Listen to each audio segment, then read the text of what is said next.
ఓం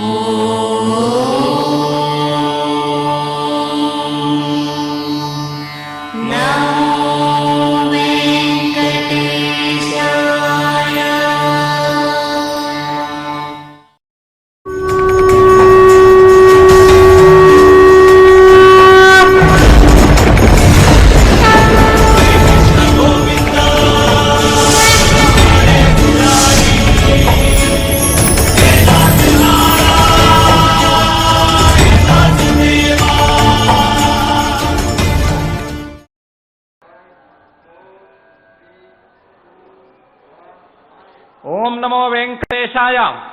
అనన్య చింతా చింత్య అనన్యయుక్త భక్త గోవింద గోవింద.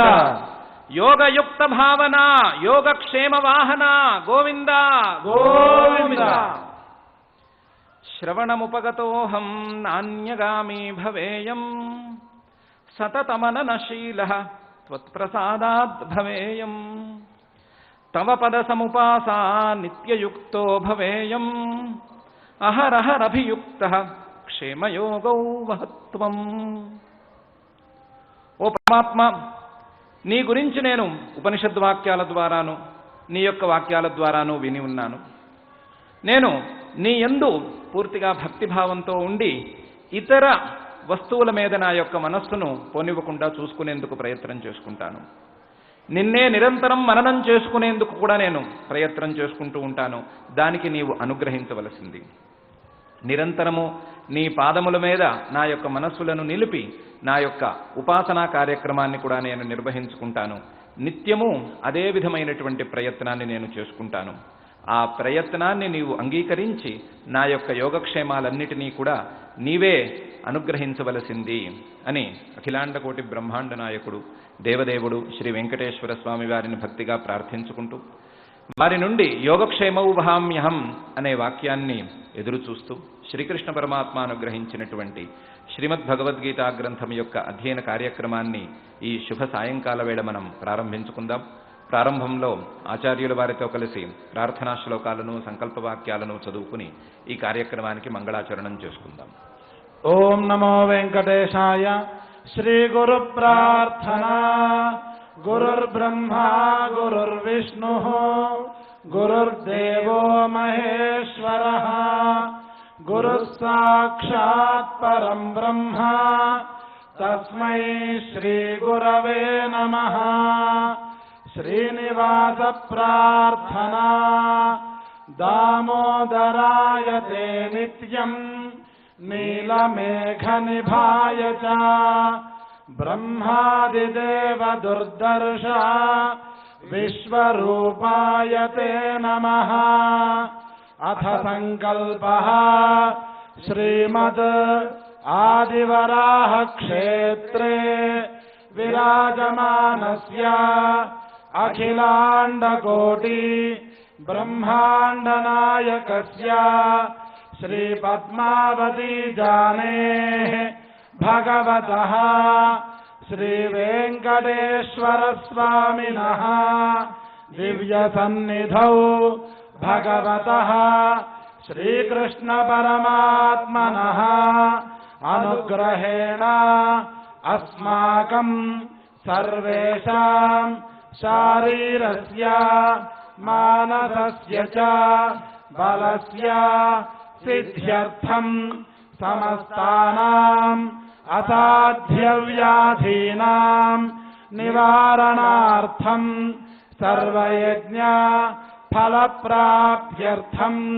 సర్వాసాం సంపదాం ప్రాప్త్యర్థం విద్యార్థినాం బుద్ధిశక్తి వృద్ధి ద్వారా పరీక్షాసు ఉత్తీర్ణతా సిద్ధ్యర్థం అధికారిణాం స్వస్వవిధి నిర్వహణ కౌశల సిద్ధ్యర్థం సమస్త పాపక్షయార్థం శ్రీ పరమేశ్వర ప్రీత్యర్థం యథాశక్తి శ్రీమద్ భగవద్గీతాయాః నవమాధ్యాయాంతర్గత శ్లోకపారాయణం కరిష్యామహే.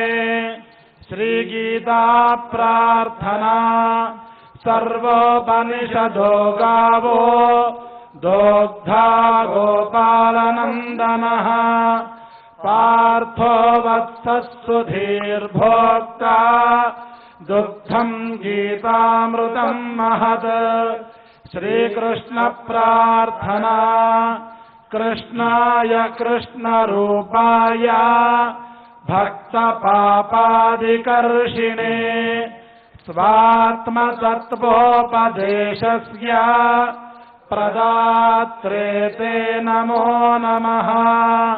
श्रीवेदव्यास प्रार्थना पाराशर्याय यतये सत्यवत्याः सुताय च इतिहासपुराणानाम्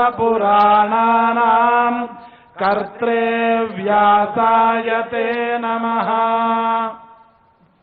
శ్రీ గురుభ్యో నమః.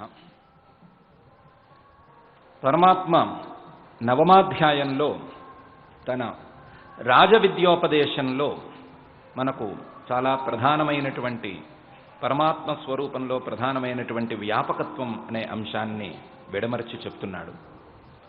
ఆ అంశాన్ని మయా తతమిదం సర్వం జగదవ్యక్తమూర్తినా అనేటువంటి 4వ శ్లోకంలో ప్రారంభించాడు, ఉపపాదనను ప్రారంభించాడు. ప్రారంభించి ఆ శ్లోకం తరువాత ఈ ప్రపంచంలోని ప్రతి వస్తువు తన ద్వారానే పుడుతుందని, తన యొక్క ప్రకృతే దానికి కారణమని, తను ఆ జగత్ ప్రకృతి ద్వారా జగత్తు యొక్క సృష్టికి సాక్షిగా ఉంటానని, అటువంటి సాక్షిగా ఉన్నందువలననే నేను ఉదాసీనుడిని అని కూడా పరమాత్మ తన యొక్క ఒక స్వభావాన్ని చెప్పాడు. చెప్పి నా యొక్క స్వభావాన్ని, నా యొక్క స్వరూపాన్ని అర్థం చేసుకోవటానికి ఆసుర సంపత్తు, ఆసురమైనటువంటి ప్రాణాల మీదే, శరీరం మీదే ఉండేటువంటి అధిక శ్రద్ధ ప్రతిబంధకంగా నిలుస్తోంది అని చెప్పాడు. దైవీ సంపత్తును, శ్రద్ధను, విజ్ఞాన ఆసక్తిని, జిజ్ఞాసను ఇలాంటివి గనక అనుసరించగలిగితే తన యొక్క స్వరూపం అందరికీ అర్థమయ్యేందుకు అవకాశం ఉంటుంది అని కూడా చెప్పాడు. చెప్పి మహాత్మానస్తు మాం పార్థ దైవీం ప్రకృతిమాశ్రితాః భజంత్యనన్య మనసః జ్ఞాత్వా భూతాదిమవ్యయం అని, అటువంటి మహాత్ములు, దైవ సంపత్తు కలిగిన వాళ్ళు నన్ను అనన్య మనస్సుతో, వేరే వస్తువుల మీద మనస్సును పోనివ్వకుండా అనన్య మనస్సుతో నన్ను సేవిస్తారు, నన్ను ఆశ్రయిస్తారు అని చెప్పారు. అలా ఆశ్రయించాలి అని ఇతరులకు ఉపదేశం కూడా చేశాడు. చేసి అటువంటి వారు అనుసరించేటువంటి విధానాలను సతతం కీర్తయంతో మాం అనే శ్లోకంలో విడమర్చి చెప్పి, జ్ఞానయజ్ఞం ప్రతి ఒక్కరూ చేయవలసిందే అని నిర్ణయించి చెప్పాడు. జ్ఞానయజ్ఞాన్ని 3 విధాలుగా విభాగం చేసుకున్నాడు. ఒకటి జ్ఞానమే యజ్ఞం, తత్వజ్ఞానాన్ని పొందిన వారు చేసుకునేటువంటి జ్ఞానయజ్ఞం. తత్వజ్ఞానాన్ని పొందటానికి మధ్యమ స్థాయి సాధకులు చేసుకునేటువంటి ఉపాసనారూపమైనటువంటి జ్ఞానయజ్ఞం. సాధారణ సాధకులు చేయవలసినటువంటి, జ్ఞానార్థం చేయవలసినటువంటి సత్కర్మాచరణ, ఇది తప్పకుండా చేయాలి అని మనకు వివరించాడు. వివరించి ఇటువంటి జ్ఞానయజ్ఞంతో పరమాత్మ యొక్క స్వరూపం ఎలా అవగతమవుతుంది, జ్ఞానయజ్ఞం చేసినంత మాత్రాన, కర్మలను చేసినంత మాత్రాన జ్ఞానం కలుగుతుంది అనేది ఎలా నిర్ణయించగలము అనే ప్రశ్నకు సమాధానంగా అన్నట్లుగా, తను ప్రారంభించినటువంటి వ్యాపకత్వానికి ఉపపాదన అన్నట్లుగా ఈ యజ్ఞంలోనే కొన్ని భాగాలను తీసుకుని ప్రాథమికంగా అహం క్రతురహం యజ్ఞ స్వధాహమహమౌషధం మంత్రోహమహమేవాజ్యం అహమగ్నిరహం హుతం అనేటువంటి 16వ శ్లోకంలో వ్యాపకత్వానికి ఉపయోగించేట్లుగా పరమాత్మ ఈ ప్రపంచమంతా వ్యాపించి ఉన్నాడు అనే భావనకు అనుకూలమైనటువంటి చిన్న భావనను ఉపదేశం చేశాడు. ఆ భావనను గురించిన చర్చను మనం ఆ శ్లోక వ్యాఖ్యాన సందర్భంలో కొద్దిగా చేసుకున్నాం. ఆ తరువాత ఆ స్థాయి నుండి జ్ఞానయజ్ఞంలో భాగమైనటువంటి యజ్ఞాంగాల మీద పరమాత్మ భావన చేసేటువంటి స్థాయి నుండి పై స్థాయికి ఎలా వెళ్ళాలి, పరమాత్మ యొక్క వ్యాపకత్వాన్ని పై స్థాయిలలో ఎలా అర్థం చేసుకోవాలి అని 3 శ్లోకాలలో ఉపదేశం చేసి సదసత్యాహమర్జున అని చివరి వాక్యంలో ప్రపంచంలో ఉండేటువంటి ప్రతి వస్తువు ఎందు కూడా పరమాత్మ భావనను చేసేటువంటి విధానాన్ని మనకు తెలియచెప్పాడు. ఈ విధానాన్ని అనవసరమైనటువంటి వివాదాలకు వాడుకోరాదు. మానవులకు సహజంగా ఉండేటువంటి భోగలాలసతకు ఈ విషయాన్ని అనుకూలంగా వాడుకోరాదు. పరమాత్మ యొక్క ప్రసాదంగా పరమాత్మ యొక్క రూపాంతరాలైనటువంటి వస్తువుల ద్వారా మేము భోగాలను అనుభవిస్తాము అనేటువంటి వాదనకు దిగరాదు. దిగకుండా పరమాత్మ యొక్క రూపాంతరాలే అయినప్పటికీ ఈ వస్తువులన్నీ వీటి వలన వచ్చేటువంటి సుఖాలు, వీటి వలన వచ్చేటువంటి భోగాలు తాత్కాలికాలు, అశాశ్వతాలు అనే నిర్ణయాన్ని చేసుకోమని నిన్నటి రోజున త్రైవిద్యామాం సోమపాః పూతపాపాః అని మొదలుగా గల 2 శ్లోకాల్లో ఉపదేశం చేశాడు. వ్యాపకత్వ భావనను, పరమాత్మే ప్రపంచంలో ప్రతి వస్తువులోనూ నిండి ఉన్నాడు అనే భావనను భోగలాలసతకు వాడుకోవద్దని ప్రత్యక్షంగా సూచించాడు. సూచించి పరమాత్మ వ్యాపకుడు అనే భావనను క్రమంగా ఏ దశలో ఏ విధంగా పైకి తీసుకువెళ్ళాలి, తత్వజ్ఞానం వైపుగా ఈ పరమాత్మ వ్యాపకత్వ భావనను ఎలా తీసుకువెళ్ళాలి అని ఉపదేశం చేయటం కోసం, అలా పరమాత్మ భావనను, పరమాత్మ తత్వజ్ఞానాన్ని సంపాదించుకున్నట్లయితే కలిగేటువంటి ప్రయోజనాన్ని పై శ్లోకంలో ఇలా వివరంగా చెప్తున్నాడు. అనన్యాశ్చింతయంతో మాం ఏ జనాః పర్యుపాసతే తేషాం నిత్యాభియుక్తానాం యోగక్షేమం వహామ్యహం అని. ఈ అధ్యాయానికి, సమస్త గీతాశాస్త్రానికి మకుటాయమానంగా ఈ శ్లోకాన్ని మనం చెప్పుకోవచ్చు. ఈ శ్లోకంలో పరమాత్మ అనన్యాహ, ఇంతవరకు నేను చెప్తున్నటువంటి వ్యాపకత్వ భావన, ప్రపంచంలో ప్రతి వస్తువులోనూ పరమాత్మే నిండి ఉన్నాడు అనేటువంటి భావన ఎంత దాకా రావాలి అంటే పరమాత్మ తప్ప వేరొక వస్తువును చూడనంత దాకా రావాలి. పరమాత్మ తప్ప మరొక వస్తువు కానరాదు, మరొక వస్తువును చూడరాదు, మరొక వస్తువును ఆలోచించరాదు, మరొక వస్తువు యొక్క అస్తిత్వాన్ని గుర్తించరాదు. అటువంటి స్థితి దాకా ఈ వ్యాపకత్వాన్ని తీసుకురావాలి. తీసుకొచ్చి అనన్యాహ నవిద్యతే అన్యః యేషాం తే అనన్యాహ, ఇంక రెండో వస్తువే లేదు, కేవలం ఉన్నది పరమాత్మ ఒక్కడే అనేటువంటి భావన దాకా సాధకులు రావాలి.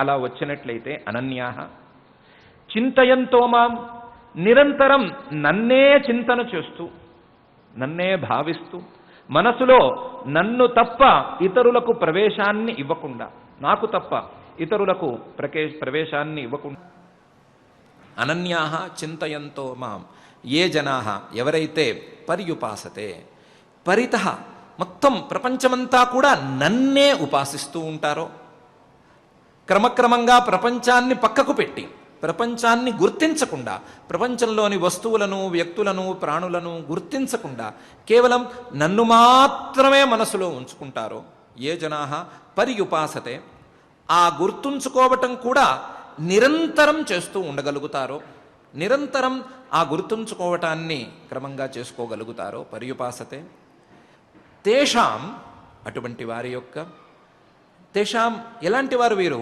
నిత్యాభియుక్తానాం, నిత్యం నిరంతరము కూడా పరమాత్మయందే పూర్తిగా మనస్సును నిలుపుకున్నవారు, అటువంటి నిత్యాభియుక్తానాం, నిత్యం అభియుక్తానాం యోగక్షేమం వహామ్యహం, అటువంటి వారి యొక్క యోగక్షేమాలను నేను చూసుకుంటాను, నేను అలాంటి వారి యొక్క యోగక్షేమాలను భరిస్తాను, వారికి వారు కోరకుండానే నేను యోగక్షేమాలను ప్రసాదిస్తాను అని పరమాత్మ ఈ శ్లోకంలో చెప్తున్నాడు. యోగక్షేమం వహామ్యహం అని మాట మాత్రమే మనకు వినపడుతున్నది, కానీ పరమాత్మ దానికి ముందు చాలా చెప్తున్నాడు. ఏమని చెప్తున్నాడు? అనన్యాశ్చింతయంతో మాం, యోగక్షేమాలను ఇస్తాను, తప్పకుండా ఇస్తాను. ఎవరికి ఇస్తాను? కోరిన వారికి ఇస్తాను, వీరికి ఇస్తాను. కోరిన వారికి యోగక్షేమాలను ప్రసాదించటం నా యొక్క స్వభావం. యోగక్షేమాలు అంటే యోగం, లభించనిది లభించటం, మనం పొందవలసింది లేదా పొందలేనిది గోరేదాన్ని పొందటాన్ని యోగం అని అనుకోవచ్చు. కొత్తగా వచ్చే వస్తువు లేదా కొత్తగా వచ్చేటువంటి మనకు తీరేటువంటి కోరిక, దీన్ని యోగం అని అనుకోవచ్చు. క్షేమం అంటే ఉన్నదాన్ని రక్షించుకోవటం, కొత్తగా తెచ్చుకోవటం, ఉన్నదాన్ని రక్షించుకోవటం అనేటువంటి రెండిటిని నేనే భరిస్తాను, నేనే ఆ బాధ్యతను స్వీకరిస్తాను. ఎవరికి స్వీకరిస్తాను? ప్రార్థించే వారికి కూడా స్వీకరిస్తాను. ప్రార్థించే వారికి యోగక్షేమాలను ఇవ్వవలసిన బాధ్యత నాదే.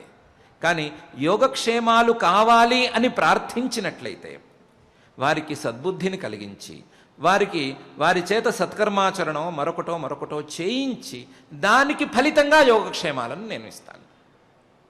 కానీ ఎవరైతే అనన్యాహ, ఇంకొక వస్తువే లేదు, ఇంకొక మనం ప్రార్థించవలసినటువంటి విషయమే లేదు అనేటువంటి దృష్టితో, మరొక వ్యక్తి కానీ మరొక ప్రాణి కానీ మరొక ఫలితం కానీ మరొక క్రియాకారక ఫలాలు ఇవేమీ లేవు అనేటువంటి దృష్టితో, ఇంతకుముందే పరమాత్మ చెప్పినట్టుగా పరమాత్మ భావనను, అందులోనూ పరమాత్మ యొక్క వ్యాపకత్వాన్ని చక్కగా పెంచుకుని పరమాత్మ తప్ప మరొక వ్యక్తి మీద దృష్టిని నిలపక పరమాత్మనే చూస్తూ, ప్రతి వస్తువులోనూ పరమాత్మనే చూస్తూ క్రమంగా వస్తువును విడిచిపెట్టి పరమాత్మనే చూసే స్థాయికి ఎదుగుతూ అనన్య భావనతో ఉండగలుగుతారో, అనన్య భావనతో నిరంతరం నన్ను చింతన చేసుకోగలుగుతారో, అనన్యాశ్చింతయంతో మాం ఏ జనా పర్యుపాసతే, కేవలం చింతన మాత్రమే కాకుండా నిరంతరం ఏమాత్రం వ్యవధానం లేకుండా పరమాత్మ స్వరూపుడిగా నన్ను మాత్రమే ఉపాసిస్తూ ఉండగలుగుతారో,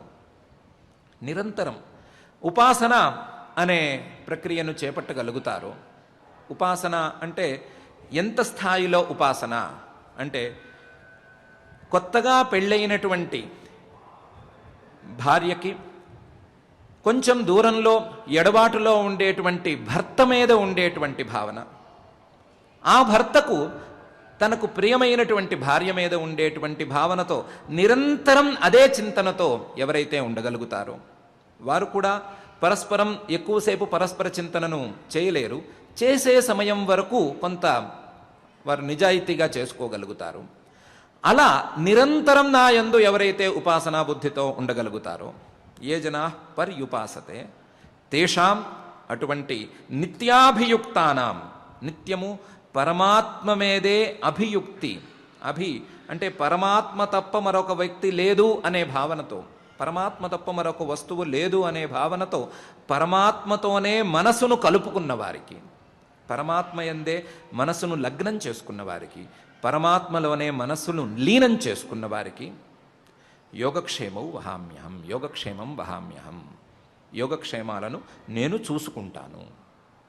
ప్రార్థించే వారికి తగ్గట్టుగా క్రియలను చేయించి క్రియలకు తగ్గట్టుగా యోగక్షేమాలను చూసుకుంటాను.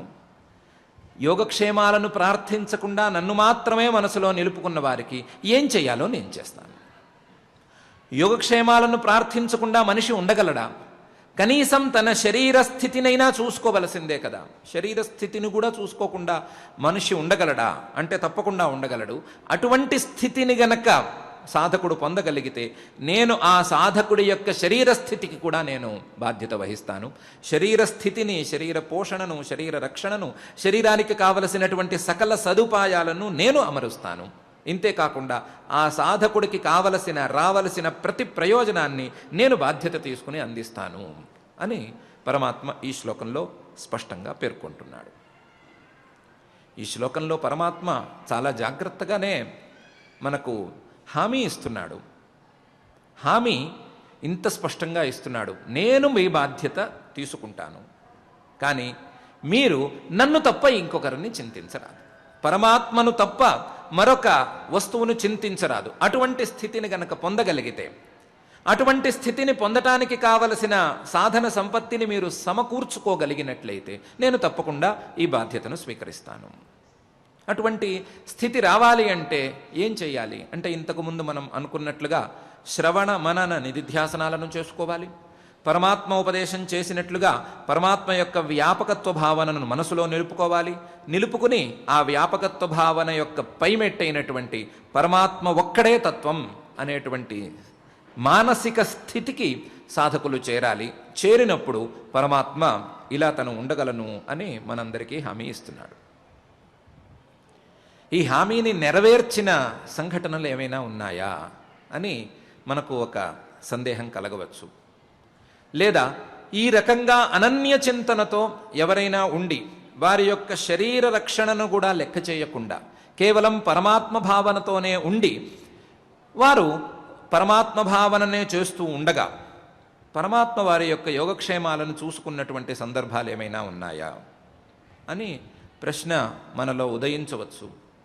దానికి ఎంతమంది తత్వజ్ఞానుల యొక్క ఉదాహరణలు చెప్పాలి అనే విషయాన్ని మనం ఆలోచించుకుంటే మనం చెప్పుకున్నటువంటి ఇంతవరకు మనం విచారించుకుంటున్నటువంటి పరమాత్మ ఉపదేశం చేస్తున్నటువంటి విషయానికి దగ్గరగా ఉండేటువంటి ప్రహ్లాదుడు వీరిలో ముఖ్యంగా మనకు కనిపిస్తాడు. ప్రహ్లాదుడి యొక్క జన్మ వృత్తాంతం మనకు ఎంతో కొంత తెలిసిందే.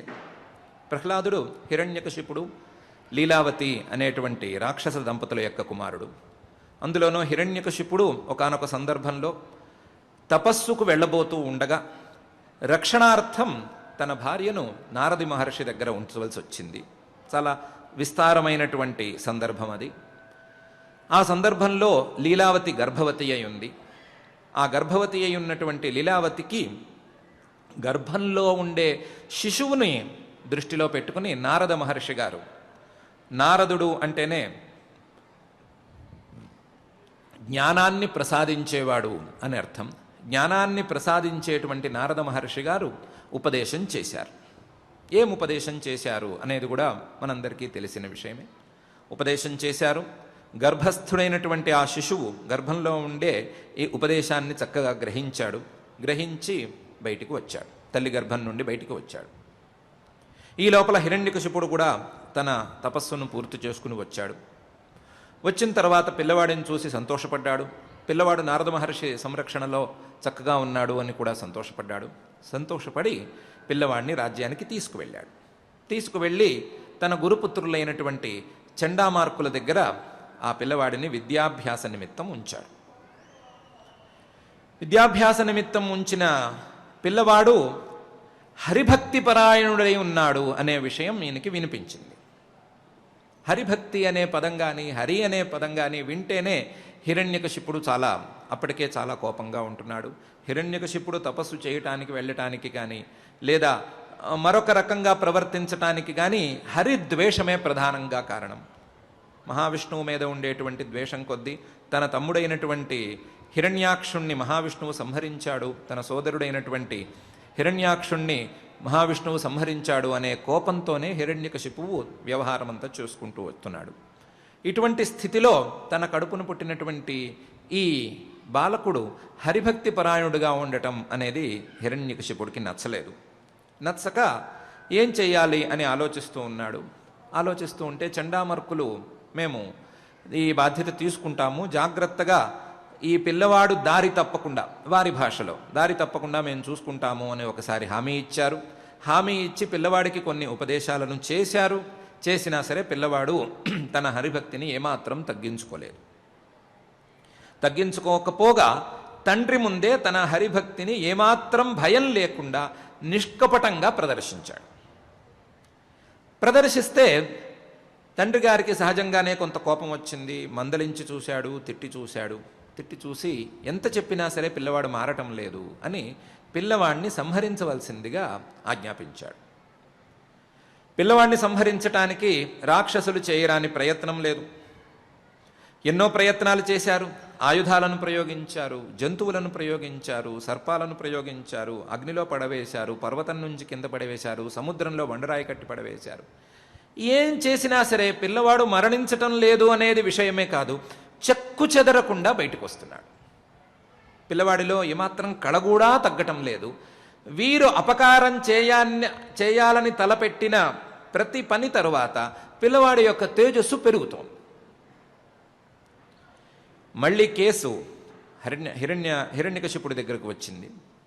హిరణ్యకశిపుడి దగ్గరకు వచ్చిన తర్వాత హిరణ్యకశిపుడు ఒకసారి చూశాడు. మనకు ప్రహ్లాద చరిత్రలో ప్రధానమైనటువంటి అంశం ఇక్కడే ఉంది. మనకు కావలసినటువంటి అంశం ఇక్కడే ఉంది. హిరణ్యకశిపుడు తక్కువ వాడేం కాడు. హిరణ్యకశిపు కూడా చాలా తపస్సు చేసినవాడు, యోగాభ్యాసాలలో అనేక రీతులు తెలిసినవాడు. ప్రవృత్తి రాక్షస ప్రవృత్తే తప్ప చేసిన తపస్సు తక్కువది కాదు. రాక్షస తపస్సు చేశాడు. ఎంత రాక్షస తపస్సు చేశాడు! బ్రొటనవేలి మీద నుంచుని చీమలు పురుగులు తన శరీరంలో ఉండేటువంటి రక్తమాంసాలన్నిటినీ పీల్చివేస్తున్నా సరే కదలకుండా చెక్కు చెదరకుండా నుంచుని తపస్సు చేశాడు. తన మీద చెట్లు పుట్టలు మొలుస్తున్నా సరే ఏమాత్రం కదలకుండా తపస్సు చేశాడు. అటువంటి యోగ సాధనను సాధించుకోగలిగినటువంటి వాడే. అటువంటి ఇంద్రియ నిగ్రహాన్ని తాత్కాలికంగానైనా సరే బలవంతంగానైనా సరే సాధించుకోగలిగిన వాడే. తక్కువవాడేం కాడు. ప్రహ్లాదుల్లో ఏమి మార్పులున్నాయి అని చూస్తున్నాడు. ప్రహ్లాదుడు తన యొక్క శరీర రక్షణ కోసం ఏమైనా చేస్తున్నాడా అని గమనించాడు. ఏమీ చేయటం లేదు. శరీర రక్షణ కోసం ప్రహ్లాదుడు ఏమీ ప్రవర్తించటం లేదు, ఏమీ ప్రయత్నం చేయటం లేదు. కనీసం కన్నీళ్లు పెట్టుకోవటం లేదు. కన్నీళ్లు పెట్టుకోవటం కాకుండా తల్లి వైపు చూడటం లేదు. తండ్రిని నా దగ్గరకు వచ్చే, అయ్యా నన్ను ఇలా హింసించకండి, మీరు చెప్పినట్టుగా వింటాను అనే మాటకు కూడా దగ్గరకు రావటం లేదు. నేను చేస్తున్నటువంటి ఈ పనుల ద్వారా ప్రహ్లాదుడి మనసులో విపరీత భావనే లేదు. ఇంత చేయిస్తున్నాడే తండ్రి, నాకు అపకారం చేస్తున్నాడు, ఈ తండ్రి నాకు అపకారి అనే భావన కూడా వీడి మనసులో లేదు. నా మీద కోపం లేదు. నా మీద కోపం లేదు. ఏ అస్త్రము ఇతన్ని హింసించటం లేదు. ఏ అస్త్రము ఇతన్ని హింసించటం లేదు అనేది పెద్ద విషయం కాదు. పెద్ద విషయం కాదు హిరణ్యకశిపుడికి. అటువంటి వరం హిరణ్యకశిపుడికి ఉండనే ఉంది. హిరణ్యకశిపుడు 10,000 సంవత్సరాలు అని మన భాషలో మనం చెప్పుకుంటున్నాము. 100 దివ్య సంవత్సరాల పాటు ఈ మనం ఇంతకుముందు చెప్పుకున్న విధానంలో బ్రొటనవేలు మీద నుంచుని తపస్సు చేశాడు. ఆ తపస్సుకు ఫలంగా బ్రహ్మగారు ప్రత్యక్షమయ్యారు. ప్రత్యక్షమైనప్పుడు ఏ ఆయుధం ద్వారానూ తనకు హింస ఉండకూడదు అని హిరణ్యకశిపుడు వరం అడిగాడు. ఆ వరం హిరణ్యకశిపుకి ఉంది. ఆ సందర్భంలో బ్రహ్మగారు, నీకు ఇలాంటి వరాన్ని ఇస్తున్నాను, ఒళ్ళు దగ్గర పెట్టుకుని ప్రవర్తించు అని కూడా చెప్పారు. అదొక్కటే మాత్రం చేయలేదు. మిగతా ఫలితం అంతా హిరణ్యకశిపుకు ఉండనే ఉంది. కాబట్టి ఏ అస్త్రము ఏ శస్త్రము తనని బాధించకపోవటం అనేది హిరణ్యకశిపుకు తెలిసిందే. కానీ ఏ అస్త్రం ద్వారా బాధను పొందకపోవటానికి ముందు తను 10,000 సంవత్సరాల పాటో లేదా 100 దివ్య సంవత్సరాల పాటో తపస్సు చేశాడు. మరి ఇప్పుడే పుట్టినటువంటి అతి బాలుడు ఈ ప్రహ్లాదుడు ఏం తపస్సు చేశాడని ఈ ఫలితాన్ని పొందుతున్నాడు? ఏ తపస్సు ద్వారా ఏ అస్త్రము ఏ ప్రాణి ఇతనిని బాధించకుండా ఉంది? తెలియటం లేదు. ఇంతేకాదు, ఇంత శక్తి వచ్చిన తరువాత, ఏ అస్త్రము తనని బాధించనంత శక్తి వచ్చిన తరువాత, ఇంత శక్తి సంపన్నుడైన తరువాత ఎదుటి వ్యక్తి మీద, తనను అస్త్రశస్త్రాలతో బాధించటానికి ప్రయత్నిస్తున్నటువంటి వ్యక్తి మీద కోపతాపాలు ఉండాలి. తనకు అలా ఉన్నాయి. హిరణ్యకశిపువుకి అటువంటి పరిస్థితి ఉంది. ఆ కోపతాపాలు ఏమాత్రం లేవు. తనను హింసించే రాక్షసుల మీద ఏమాత్రం కోపాన్ని ప్రదర్శించడం లేదు. వారిని కూడా ప్రేమిస్తున్నట్టే చూస్తున్నాడు. తన తోటి బాలులతోనూ అలాగే ఉంటున్నాడు, గురువులతోనూ అలాగే ఉంటున్నాడు. గురువులతో ఏమాత్రం వ్యతిరేకంగా ప్రవర్తించటం లేదు. గురువులు చెప్పేటువంటి విద్యలన్నిటినీ శ్రద్ధగా వింటున్నాడు. వారితో ఏమాత్రం వాదించటం లేదు. మీరు చెప్తున్నది ఇలా చెప్పకూడదు, అలా చెప్పాలి అని కానీ, నేను జ్ఞానిని అని కానీ ఏమీ అనటం లేదు. వారు చెప్పిన విషయాలను వినయంగా వింటున్నాడు. గురువులతో వినయంగా ఉంటున్నాడు. తోటి బాలులతో ప్రేమగా ఉంటున్నాడు. తనని హింసించడానికి వచ్చిన రాక్షసులతో కూడా ప్రేమతో ఉంటున్నాడు. హింసించమని ఆజ్ఞాపించిన నాతో కూడా ప్రేమగా ఉంటున్నాడు. ఈ శక్తి అందిన తరువాత ఇలా ఉంటున్నాడు. నేను అలా ఉండలేకపోతున్నాను. దీనికి కారణమేమిటి? ఇంత శక్తి రావటానికి కారణమేమిటి? ఇంత శక్తి వచ్చిన తరువాత ఇలా ఉండటానికి కారణమేమిటి?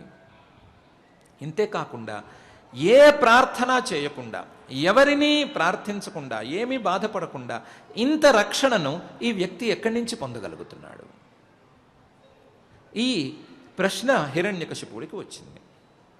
వచ్చి పిల్లవాడిని అడిగాడు, ఎవరు నేను రక్షిస్తున్నారు అని. ఎవరు నన్ను రక్షిస్తున్నారు ఏమిటి? కేవలం హరి మాత్రమే నన్ను రక్షిస్తున్నాడు అని ప్రహ్లాదుడు స్పష్టంగా చెప్పేశాడు. హిరణ్యకశిపుకి విషయం అర్థమైపోయింది. వీడు నిరంతరం అనన్యచిత్తంతో హరిని ధ్యానిస్తున్నాడు. అనన్యచిత్తం, ఏమీ లేదు మనసులో. ఒక ఏనుగు వస్తోంది, ఆ ఏనుగు వచ్చిన ఏనుగు తన నెత్తి మీద కాలు పెడుతుంది అనే భావన లేదు. ఆ ఏనుగులో పరమాత్మను చూస్తున్నాడు. చూడటమే కాకుండా పరమాత్మ రూపంగా భావించి ఆ ఏనుగుని ప్రేమిస్తున్నాడు. మరొక అస్త్రం కానీ, శస్త్రం కానీ, జంతువు కానీ దేన్ని పంపించినా సరే, ఏ వస్తువు వచ్చినా, ఏ ప్రాణి వచ్చినా సరే ఆ ప్రాణిలో పరమాత్మను చూపిస్తున్నాడు. పరమాత్మను, ఆ ప్రాణిని, ఆ వస్తువుని సమంగా ప్రేమిస్తున్నాడు. ఇంకా పై స్థాయికి వెళ్ళి ఆలోచించుకోవాలి అంటే అసలు వస్తువునే చూడటం లేదు, ఏ వస్తువును చూడటం లేదు. నిరంతరం ప్రతి వస్తువులోనూ హరిని మాత్రమే చూస్తున్నాడు. ఇటువంటి స్థితికి వచ్చేసిన తరువాత అనన్యాశ్చింతయంతో మాం ఏ జనా పర్యుపాసతే అనే స్థితికి ఈ బాలుడే వచ్చేసిన తరువాత, నిత్యాభియుక్తి అన్నది ఉన్న తరువాత అతను ప్రార్థించకపోయినా సరే, ఈ ఏనుగు ద్వారా నాకు మరణం రావాలి, ఆ మరణం రాకూడదు, ఆ మరణం రాకుండా నన్ను రక్షించాలి అనే ప్రార్థన లేకపోయినా సరే, అలాంటి ప్రార్థనలేవి లేకపోయినా సరే పరమాత్మ శ్రద్ధగా వచ్చి అతన్ని రక్షిస్తున్నాడు. రక్షించి ఇంతకు ముందు కంటే కూడా కాంతివంతంగా అతన్ని తయారు చేస్తున్నాడు. ఇది జరుగుతున్నటువంటి వ్యవహారం. ప్రహ్లాదుణ్ణి పరీక్షించాలని హిరణ్యకశిపు చాలా ప్రయత్నాలు చేశాడు. ప్రహ్లాదుణ్ణి పరీక్షించుకోవాల్సిన అవసరం మనకు కూడా ఉంది. ఎంత మనకు కూడా ఉంది అంటే, ఇదే గజేంద్రుడు పరమాత్మను ప్రార్థించాడు.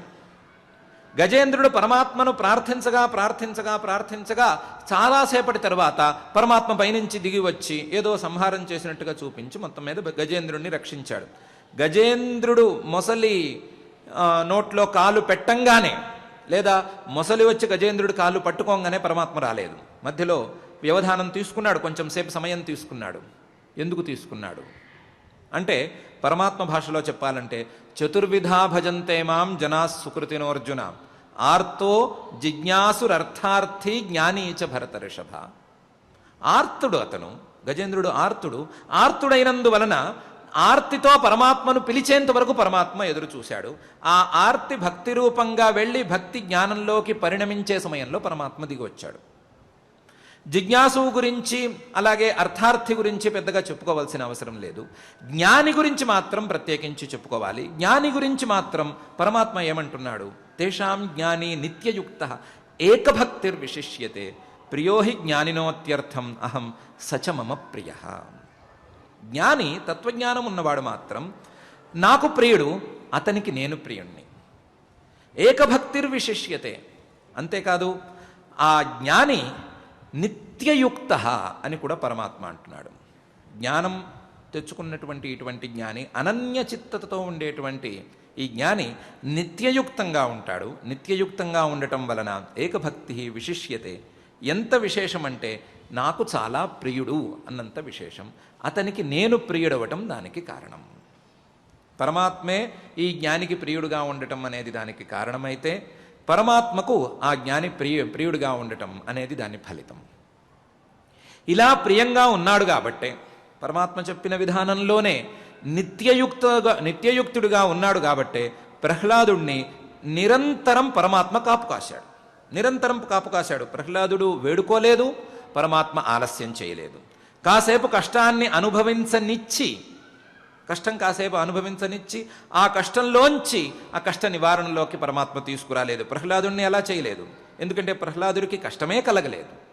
కష్టం కలక్కపోవటానికి ప్రహ్లాదుడికి ఉన్నటువంటి బలం ఏమిటి అంటే, నారద మహర్షి గారు చేసినటువంటి ఉపదేశం, ప్రతి వస్తువులోనూ పరమాత్మను చూస్తూ ఆ పరమాత్మనే ప్రేమిస్తూ ఉండగలిగినటువంటి సాధన స్థాయి. ఈ సాధన స్థాయి ఉంది కాబట్టే పరమాత్మ ప్రహ్లాదుడికి ఏ రకమైనటువంటి కష్టము కలగకుండా ప్రహ్లాదుడిని రక్షిస్తూ వచ్చాడు.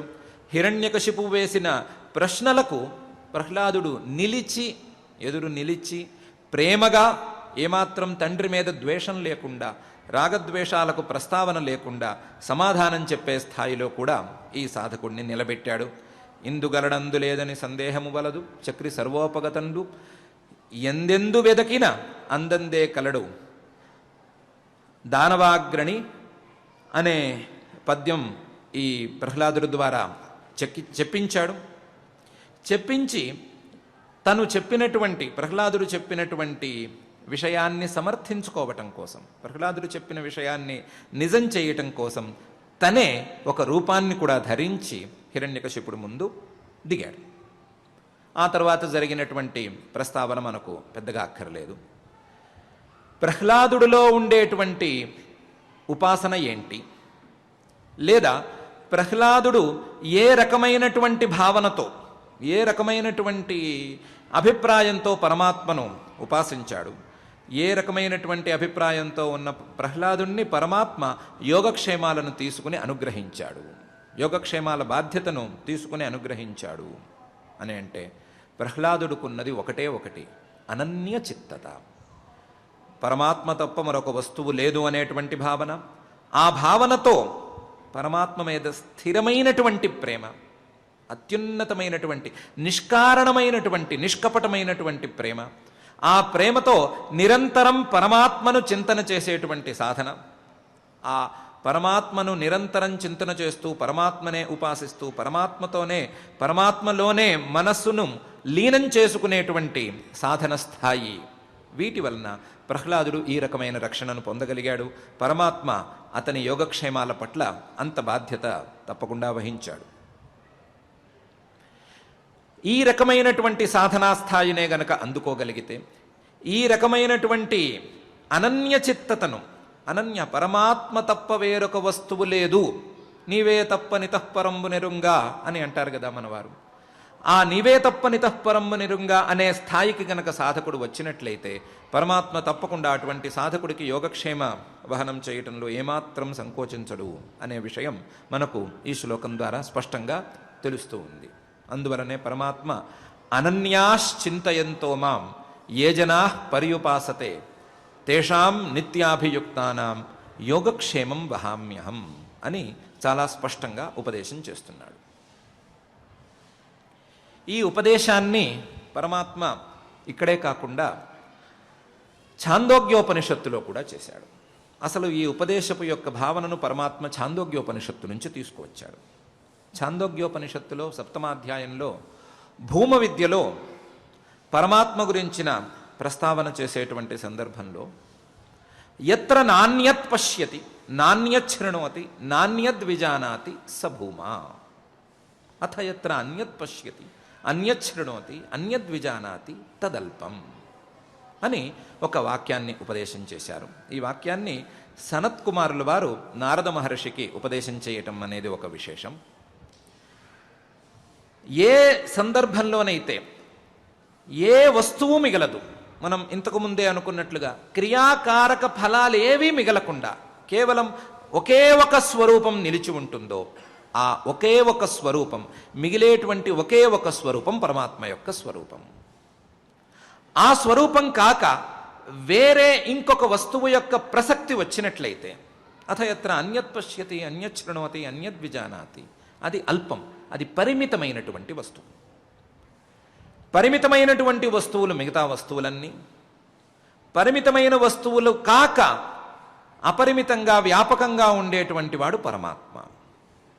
అయితే పరిమితం అపరిమితం లేదా చిన్న వస్తువు అన్నిటినీ వ్యాపించి ఉన్న వస్తువు అని వస్తువుల యొక్క స్వభావ భేదమే తప్ప ఇందులో విశేషమేముంది అంటే, నిన్నటి రోజున మనం అనుకున్నట్లుగా పరిమితమైన వస్తువు ద్వారా వచ్చేది తాత్కాలికమైనటువంటి సుఖం.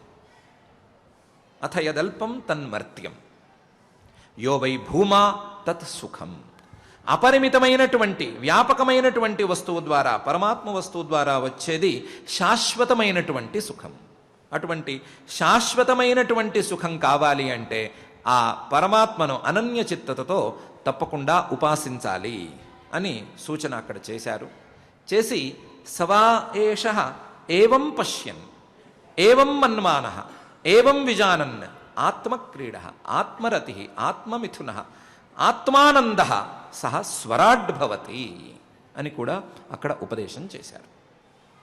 ఎవరైతే ఈ రకమైనటువంటి ఉపదేశాన్ని అర్థం చేసుకుని, ఏ రకమైనటువంటి ఉపదేశం, పరమాత్మ తప్ప వేరొక వస్తువు లేదు, పరమాత్మను మాత్రమే మనసులో ఉంచుకోవాలి, ఇతర వస్తువులను మనసులో ఉంచుకొనరాదు అనేటువంటి ఉపదేశాన్ని అర్థం చేసుకుని ఏవం పశ్యన్ ఏవం మన్వానః, తన యొక్క మననాన్ని కూడా ఈ రకంగా చేసుకుంటూ విజానానః ఏవం విజానన్, ఈ రకంగా విజ్ఞానాన్ని పొందుతూ ఈ రకమైనటువంటి దర్శనాన్ని కూడా పొంది ఈ రకమైనటువంటి ప్రత్యక్షాన్ని సాక్షాత్కారాన్ని కూడా పొందగలుగుతారు.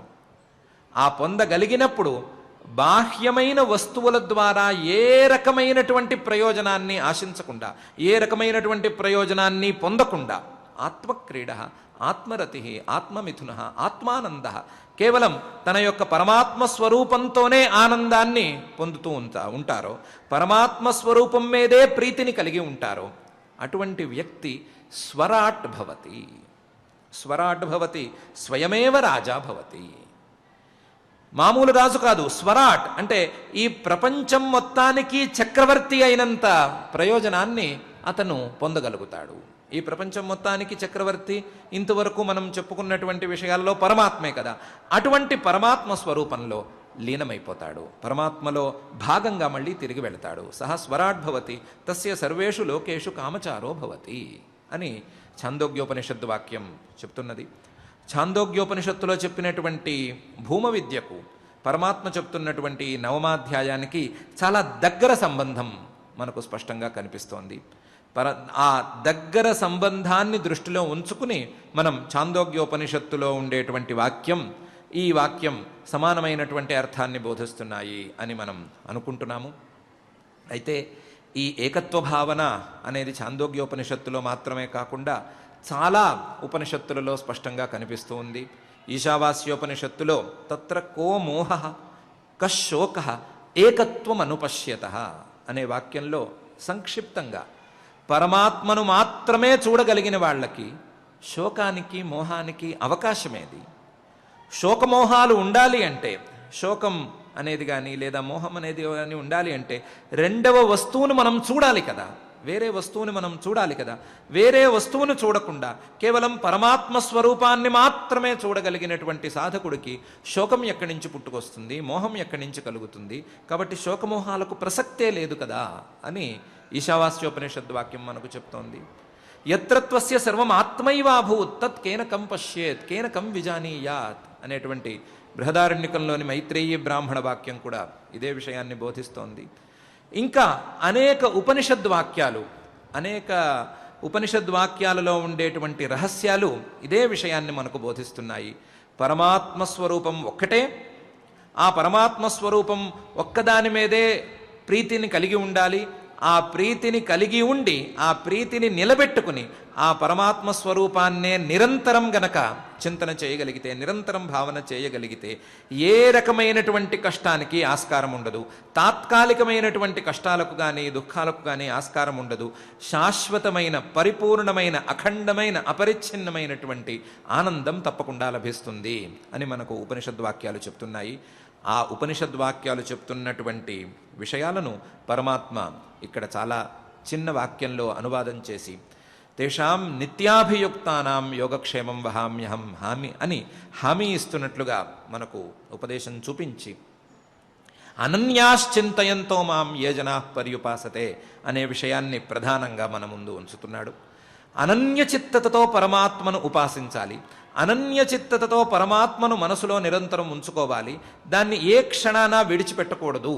ఇంతవరకు చేసినటువంటి ఉపదేశానికి ప్రయోజనం అదే, ఇంతవరకు చేసినటువంటి వ్యాపకత్వోపదేశానికి ప్రయోజనం అదే అని స్పష్టంగా పరమాత్మ ఈ శ్లోకంలో మనకు సూచిస్తున్నాడు. ఆ సూచనతో అనన్యాశ్చింతయంతో మాం ఏ జనా పర్యుపాసతే తేషాం నిత్యాభియుక్తానాం యోగక్షేమం వహామ్యహం అని ఉపదేశం చేస్తున్నాడు. మనం ప్రాథమిక స్థాయిలో పరమాత్మను మాత్రమే యోగక్షేమాలను ప్రార్థించే స్థాయిని మనం కలిగి ఉండొచ్చు. పరమాత్మను మాత్రమే, ఇతర వస్తువుల ద్వారా ఏ రకమైనటువంటి యోగక్షేమాలను ప్రార్థించకుండా, ఇతర వస్తువులను కోరుకోకుండా యోగక్షేమాలను ఇవ్వవలసిందిగా పరమాత్మను ప్రార్థించే స్థాయి నుండి పరమాత్మ తప్ప మరొక వస్తువు లేదు అనే భావనను మనసులో స్థిరం చేసుకుని పరమాత్మే మనకు యోగక్షేమాలను నిర్వహించేటువంటి స్థాయికి ఎదిగే ప్రయత్నం చేసుకుందాం. మనం చేసుకునేటువంటి ఈ ప్రయత్నంలో సహకరించవలసిందిగా ఆ అఖిలాండ కోటి బ్రహ్మాండ నాయకుడు దేవదేవుడు శ్రీ వెంకటేశ్వర స్వామి వారిని మనసారా ప్రార్థించుకుందాం. ఆ ప్రార్థనతో ఈరోజు పారాయణ కార్యక్రమం ప్రారంభించుకుందాం. పారాయణ కార్యక్రమానికి వెళ్లే ముందు మనం 2-3 విషయాలను మళ్ళీ చర్చించుకుందాం.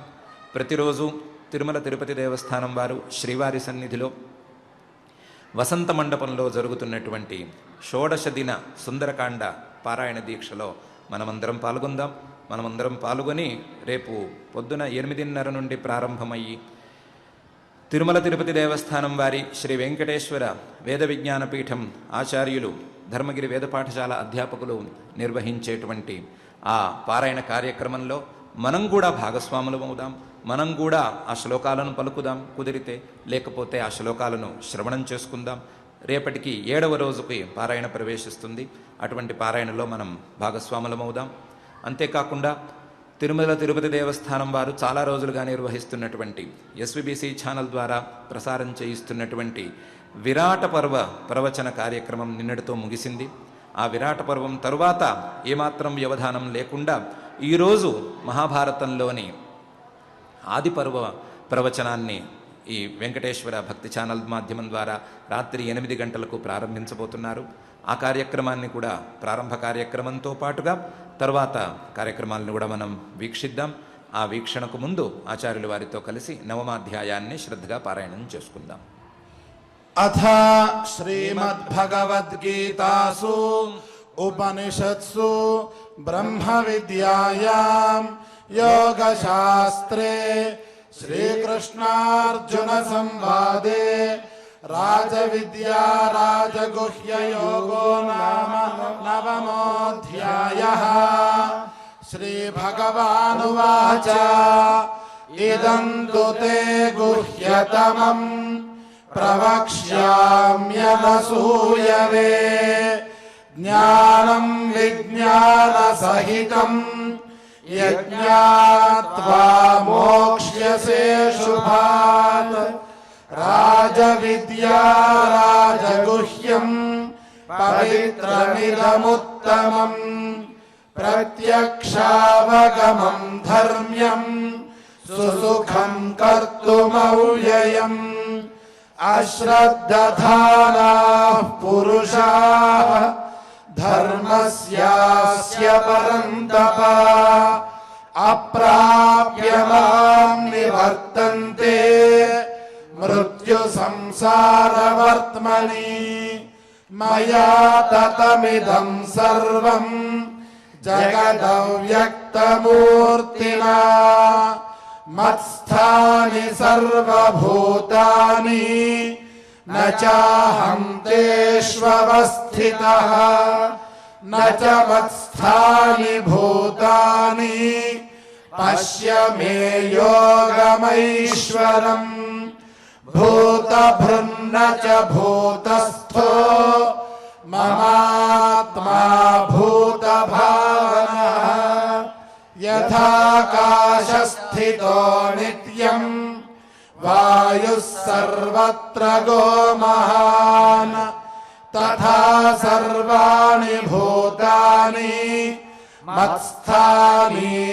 మత్స్థానీత్యుపధారయ. సర్వభూతాని కౌంతేయ ప్రకృతిం యాంతి మామికాం. కల్పక్షయే పునస్తాని కల్పాదౌ విసృజామ్యహం. ప్రకృతిం స్వామవష్టభ్య విసృజామి పునః పునః. భూతగ్రామమిమం కృత్స్నం అవశం ప్రకృతేర్వశాత్. న చ మాం తాని కర్మాణి నిబధ్నంతి ధనంజయ. ఉదాసీనవదాసీనం అసక్తం తేషు కర్మసు మయాధ్యక్షేణ ప్రకృతిః సూయతే సచరాచరం. హేతునానేన కౌంతేయ జగద్విపరివర్తతే. అవజానంతి మాం మూఢాః మానుషీం తనుమాశ్రితం. పరం భావమజానంతో మమ భూతమహేశ్వరం. మోఘాశా మోఘకర్మాణో మోఘజ్ఞానావిచేతసః.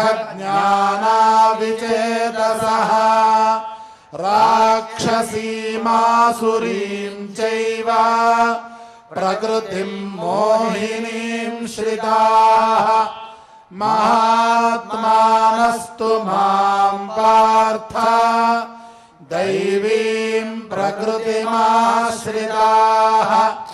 भजन्त्यनन्यमनसो ज्ञात्वा भूतादिमव्ययम् सततं कीर्तयन्तो मां यतन्तश्च दृढव्रताः नमस्यन्तश्च मां भक्त्या नित्ययुक्ता उपासते ज्ञानयज्ञेन चाप्यन्ये यजन्तो मामुपासते एकत्वेन पृथक्त्वेन बहुधा विश्वतो मुखम् अहं क्रतुरहं यज्ञः स्वधाहमहमौषधम् मन्त्रोऽहमहमेवाज्यम् अहमग्निरहं हुतम् पिताहमस्य जगतो माता धाता पितामहः वेद्यं पवित्रमोङ्कारः ऋक्सामयजुरेव च गतिर्भर्ता प्रभुः साक्षी निवासः शरणं सुहृत् प्रभवः प्रलयस्थानम् निधानं बीजमव्ययम् तपाम्यहमहं वर्षं निगृह्णाम्युत्सृजामि च अमृतं चैव मृत्युश्च सदसच्चाहमर्जुन त्रैविद्या मां सोमपाः पूतपापाः यज्ञैरिष्ट्वा स्वर्गतिं प्रार्थयन्ते ते पुण्यमासाद्य सुरेन्द्रलोकम् अश्नन्ति दिव्यान् दिवि देवभोगान् ते तं भुक्त्वा स्वर्गलोकं विशालम् क्षीणे पुण्ये मर्त्यलोकं विशन्ति एवं त्रयी धर्ममनुप्रपन्नाः गतागतं कामकामा लभन्ते अनन्याश्चिन्तयन्तो मां ये जनाः पर्युपासते तेषां नित्याभियुक्तानां योगक्षेमं वहाम्यहम् येऽप्यन्यदेवता भक्ताः यजन्ते श्रद्धयान्विताः तेऽपि मामेव कौन्तेय यजन्त्य विधिपूर्वकम् अहं हि सर्वयज्ञानां भोक्ता च प्रभुरेव च न तु मामभिजानन्ति तत्त्वेन तस्यवन्ति ते यान्ति देवव्रता देवान् पितॄन् यान्ति पितृव्रताः भूचारो भजते मामनन्यभाग् साधुरेव समन्तव्यः सम्यग् व्यवसितो हि सः क्षिप्रं भवति धर्मात्मा शश्वच्छान्तिं निगच्छति कौन्तेय प्रतिजानीहि न मे भक्तः प्रणश्यति मां हि पार्थव्यपाश्रित्य येऽपि स्युः पापयोनयः स्त्रियो वैश्यास्तथा शूद्राः तेऽपि यान्ति परां गतिम् किं पुनर्ब्राह्मणाः पुण्याः भक्ता राजर्षयस्तथा अनित्यमसुखं लोकम् इमं प्राप्य भजस्व माम् मन्मना भव मद्भक्तो मद्याजी मां नमस्कुरु మామే వైష్యసి యుక్త్వైవం ఆత్మానం మత్పరాయణః ఇది శ్రీమద్భగవద్గీతాసు ఉపనిషత్సు బ్రహ్మ విద్యాయాం యోగశాస్త్రే శ్రీకృష్ణార్జున సంవాదే రాజవిద్యా రాజగుహ్యయోగో నామ నవమోऽధ్యాయః. ఇంతవరకు రాజవిద్యా రాజగుహ్య యోగం అనే పేరు గలటువంటి నవమాధ్యాయంలోని అన్ని శ్లోకాలను శ్రద్ధగా పారాయణం చేసుకున్నాం. ఇప్పుడు శ్రీకృష్ణ నామావళిని సంకీర్తనం చేసుకుంటూ నామ సంకీర్తన కార్యక్రమాన్ని నిర్వహించుకుందాం.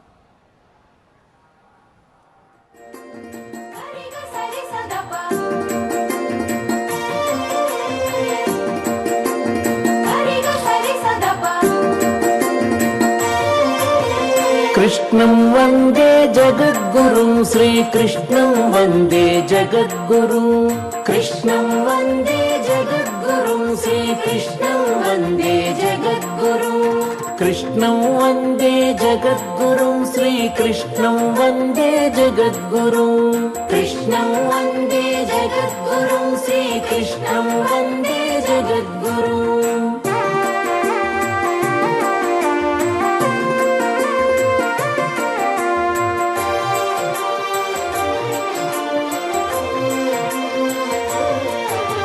श्रीनिवास हरि कृष्णा कृष्णा श्रीकर शुभकर कृष्णा कृष्णा श्रीनिवास हरि कृष्णा कृष्णा श्रीकर शुभकर कृष्णा कृष्णा श्रितजन पालक कृष्णा कृष्णा श्री सति रमण कृष्णा कृष्णा श्रितजन पालक कृष्णा कृष्णा श्री सति रमण कृष्णा कृष्णा कृष्णं वन्दे जगद्गुरुं श्रीकृष्णं वन्दे जगद्गुरुं कृष्णं वन्दे जगद्गुरुं श्रीकृष्णं वन्दे जगद्गुरुं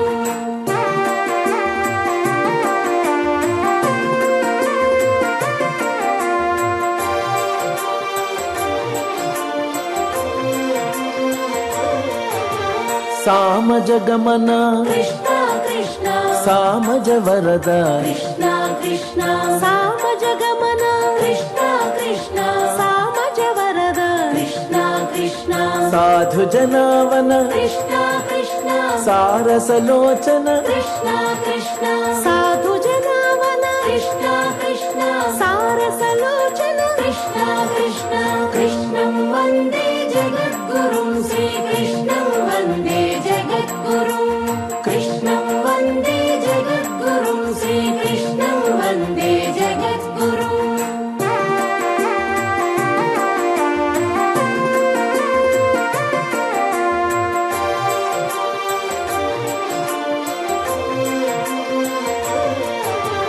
करुणालोला कृष्णा कृष्णा करिराज वरद कृष्णा कृष्णा करुणालोला कृष्णा कृष्णा हरिराज वरद कृष्णा कृष्णा कमनीयानन कृष्णा कृष्णा कंस विदारा कृष्णा कृष्णा कमनीयानन कृष्णा कृष्णा कंस विदारा कृष्णा कृष्णा कृष्णं वन्दे जगद्गुरुं श्रीकृष्णं वन्दे जगद्गुरुं कृष्णं वन्दे जगद्गुरुं श्रीकृष्णं वन्दे जगद्गुरुं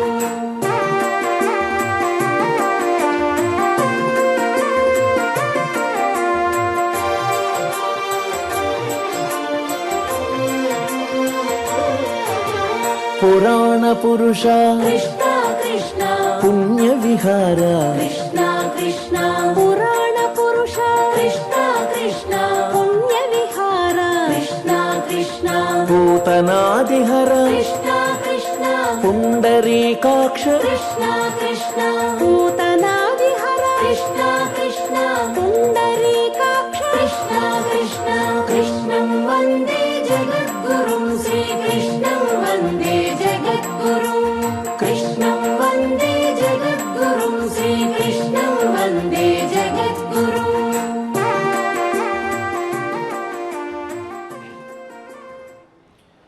భక్తిగా నామ సంకీర్తన కార్యక్రమం చేసుకున్న తర్వాత ఆచార్యులు వారితో కలిసి మంగళ శ్లోకాలను చదువుకుని ఈ కార్యక్రమాన్ని మంగళ సమాప్తం చేద్దాం. యత్ర యోగేశ్వరః కృష్ణో యత్ర పార్థో ధనుర్ధరః తత్ర శ్రీర్విజయో భూతిః ధ్రువా నీతిర్మతిర్మమ. అథ క్షమా ప్రార్థనా యదక్షరపదభ్రష్టం మాత్రాహీనం చ యద్భవేత్ తత్సర్వం క్షమ్యతాం దేవా నారాయణ నమోస్తుతే. అథ భగవత్ సమర్పణం కాయేన వాచా మనసేంద్రియైర్వా బుద్ధ్యాత్మనా వా ప్రకృతే స్వభావాత్ కరోమి యద్యత్ సకలం పరస్మై నారాయణాయేతి సమర్పయామి. అథ లోకక్షేమ ప్రార్థనా సర్వే భవంతు సుఖినః సర్వే సంతు నిరామయాః సర్వే భద్రాణి పశ్యంతు మా కశ్చిద్ దుఃఖభాగ్ భవేత్. అథ మంగళం శ్రియః కాంతాయ కళ్యాణ నిధయే నిధయేర్థినాం శ్రీవేంకట నివాసాయ శ్రీనివాసాయ మంగళం.